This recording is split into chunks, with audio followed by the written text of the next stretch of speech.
Assalamualaikum warahmatullahi wabarakatuh. Perkenalkan, nama saya Rizky Putri Oktasa Fitri dari 10 Kuliner 1. Kali ini saya akan menceritakan tentang cerita rakyat yang berjudul Lameolu yang berasal dari daerah Sulawesi Tenggara. Selamat menyaksikan. Dahulu kala di daerah Sulawesi Tenggara hiduplah seorang anak yatim yang bernama Lameolu. Lameolu sudah ditinggal ibunya saat ia masih bayi. Untuk memenuhi kebutuhan sehari-hari, ia pergi memancing di sungai di dekat rumahnya. Sementara ayahnya sudah tua dan tidak lagi bekerja. Suatu hari seperti biasanya, Lameolu pergi memancing di sungai, membawa banyak umpan dan berharap mendapatkan ikan banyak. Namun, selama berjam-jam ia memancing, ia tidak dapat ikan satupun dan tidak ada yang memakan umpannya. Saat hampir putus asa, Lameolu merasa pancingannya bergerak-gerak.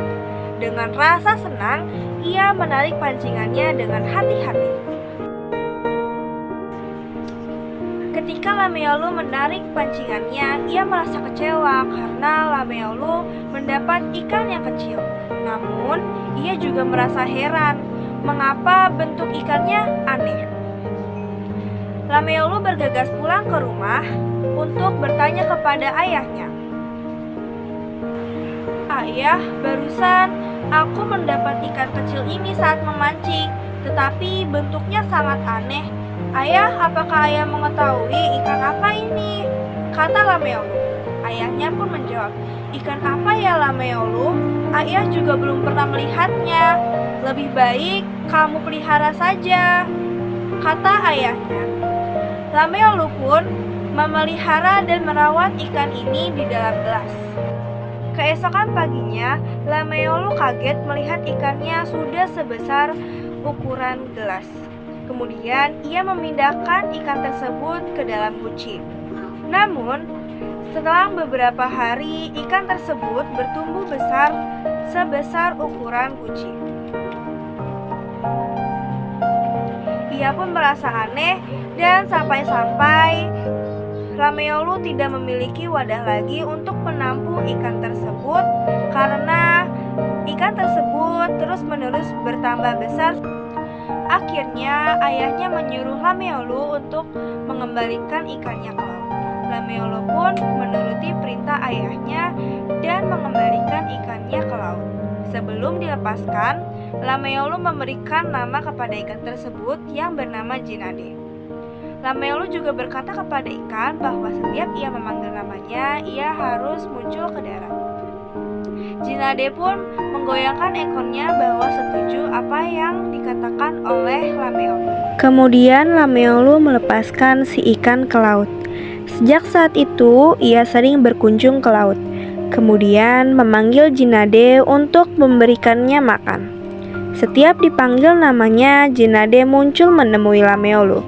Hingga pada suatu hari, ada 3 orang tetangga Lameolu mengetahui kebiasaannya.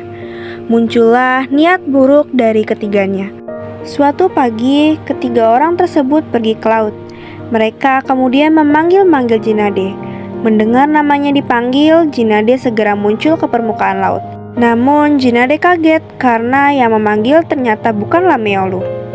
Ketiga orang tersebut melempar Jinade dengan tombak hingga tewas. Kemudian mereka mengambilnya untuk dimasak. Siang harinya seperti biasa, Lameolu pergi ke laut dan memanggil-manggil Jinade. Namun Jinade tak kunjung muncul di permukaan. Lameolu pun merasa aneh dan juga heran. Ia pun akhirnya kembali ke rumah dan menceritakan hal tersebut kepada ayahnya.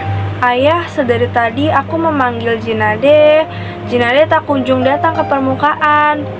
"Tenanglah, Lameolu. Mungkin Jinade sudah menemukan teman-temannya di laut sana," kata ayah. Sore harinya, Lameolu berjalan-jalan ke perkampungan bertemu dengan teman-temannya. Ia mendapati tetangganya tengah memasak ikan besar. Ia merasa curiga, kemudian bertanya pada teman-temannya, dari mana mereka mendapatkan ikan itu. Awalnya tetangga itu mengarang cerita bahwa ikan tersebut diambil di sungai.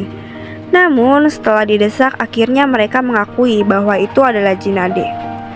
Lameolu merasa marah dan sedih dengan kelakuan tetangganya namun tidak bisa berbuat apa-apa. Ia kemudian mengambil tulang belulang Jinade untuk dikuburkan di halaman rumahnya. Keesokan paginya, saat Lameolu berangkat memancing, ia melihat sebuah pohon besar yang tumbuh di atas kuburan Jinade. Pohon tersebut memiliki batang emas, berdaun perak, berbunga intan, dan juga berbuah berlian. Semakin hari, semakin tumbuh besar tumbuhannya.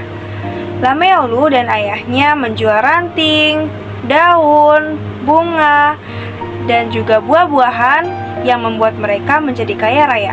Meskipun mereka kaya raya, mereka tidak pernah sombong dan selalu rendah hati. Pesan moralnya adalah janganlah kalian berputus asa dan bersabarlah saat mengalami kesulitan dalam hidup.